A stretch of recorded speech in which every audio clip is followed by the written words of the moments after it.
زال لبروا خباتك بتندو تيجي درجة هي وحتى استا بداني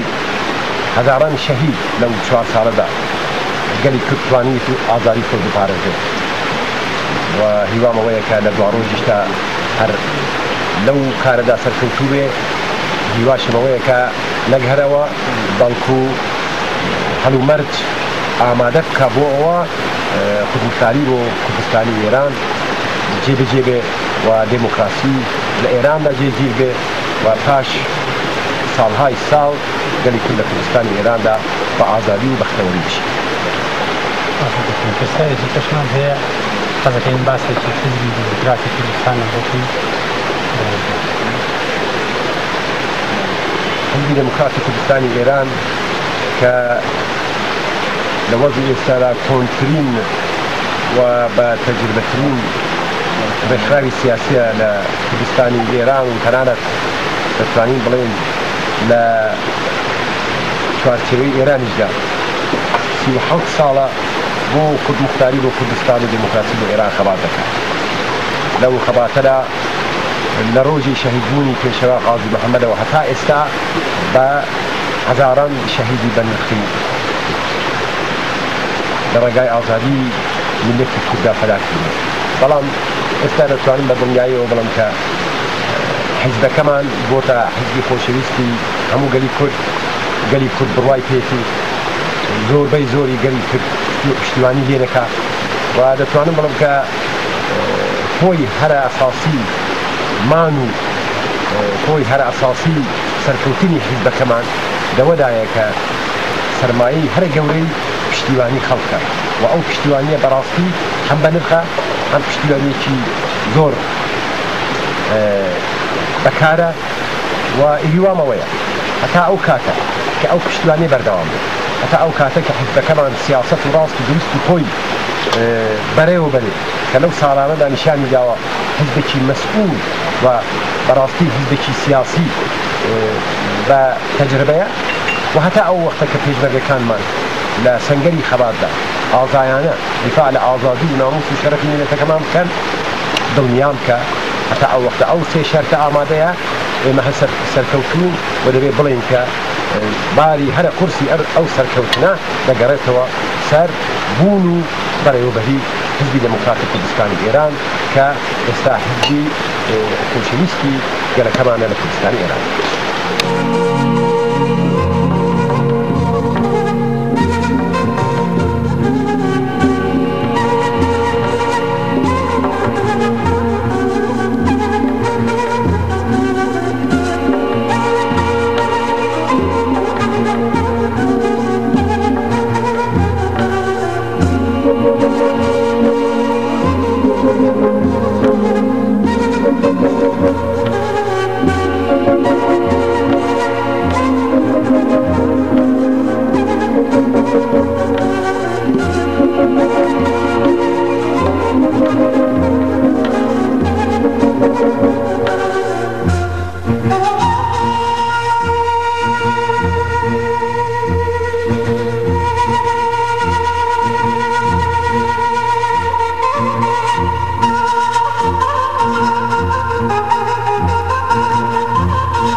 سەرنجام ئەو پیاوەی زۆر پێش سەردەمی خۆی کەوتبوو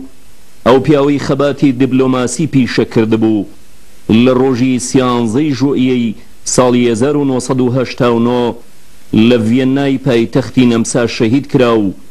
هەواڵی شەهیدبوونەکەی زۆربەی ناوەندە سیاسی و جەماوەریەکانی دنیای هەژاند بەڵام گەلی کوردی لەو هەنگاوە پاشگەز نەکردەوە کە هەنگاو نانە بەرەو پێکەوە ژیان و خەبات بۆ ئاشتی. ئێرە دەنگی کوردستانی ئێرانە. کۆمیتەی ناوەندی حیزبی دیموکراتی کوردستانی ئێران بەدڵێکی پڕ لە داخ و کەسەرەوە ڕاودەگەینێکە ئێوارەی ڕۆژی 22 پوشپەڕی ساڵی 1368 تابی ڕێکەوتی 13 ژوئیەی ساڵی 1989 زاینی هاوڕێی تێکۆشەر خۆشەویستی کۆمەڵانی خەڵکی کوردستان و ئازادی خوازانی ڕاستەقینەی ئێران دکتۆر عەبدوڕەحمانی قاسملو سکرتێری گشتی حیزبەکەمان کە بە سەردانێکی کورت و بۆ هێندێک کاروباری حیزبی چوو بۆ وێن